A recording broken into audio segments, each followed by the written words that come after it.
freedom, oh, freedom. Juan Raúl Ferreira, de Fogón en Fogón.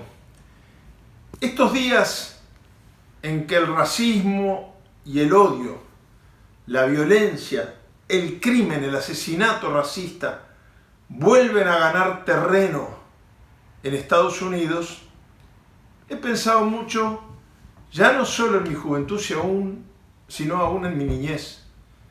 Mi niñez fue cuando los negros no habían conquistado el Acta de Derechos Civiles y Políticos. Tenían prohibido el voto, el acceso a lugares públicos, salvo los reservados especialmente para la gente de color. Digo negro deliberadamente, porque en Estados Unidos, ahora, como en la época del doctor Martin Luther King, ellos se definen a sí mismos así, no existe la expresión afrodescendiente.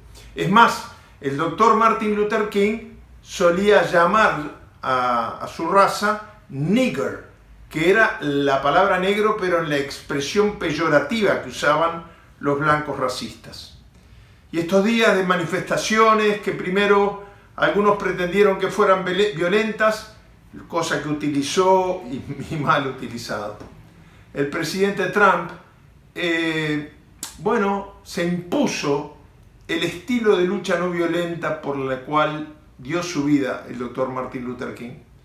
Me puse a rastrear en el baúl de los recuerdos algunas cosas de mi niñez. Escuché nuevamente su último discurso, el famoso discurso "Dejen que la libertad suene", y el "Yo tengo un sueño" en Washington DC, en la manifestación pública hasta el día de hoy más grande de la historia de Estados Unidos. I have a dream that one day this nation will rise up and live out the true meaning of its creed. We hold these truths to be self-evident, that all men are created equal.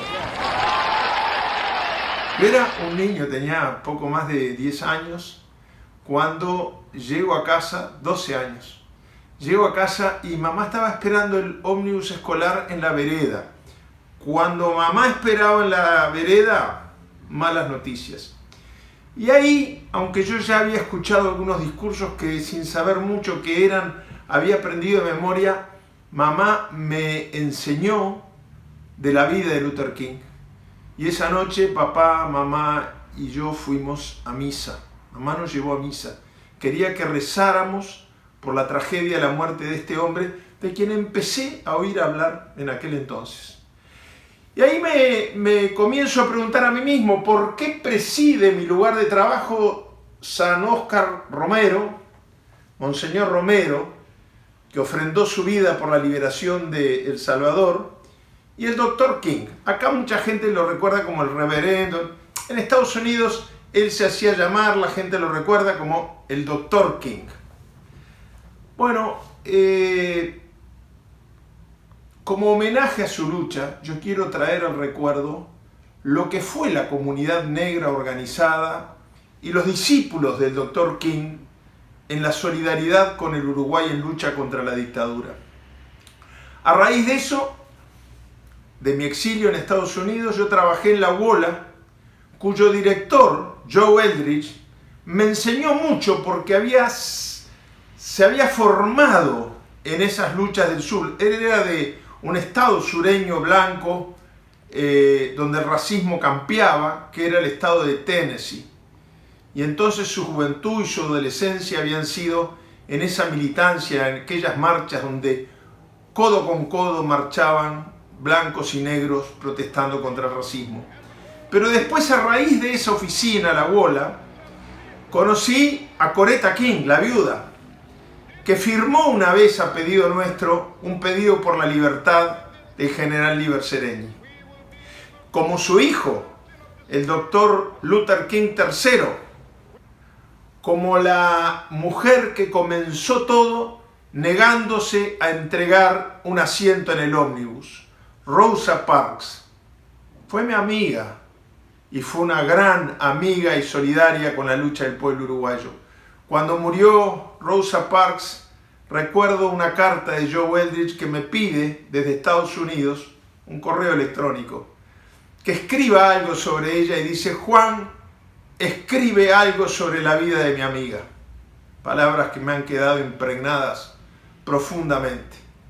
Y bueno, después pude conocer en la oficina de Bola a Brady Tyson, un hombre blanco que fue secretario de Luther King. Al congresista Andrew Young, uno de los promotores del corte de la ayuda militar en Uruguay, que fue secretario del Dr. King, luego embajador de Estados Unidos en las Naciones Unidas.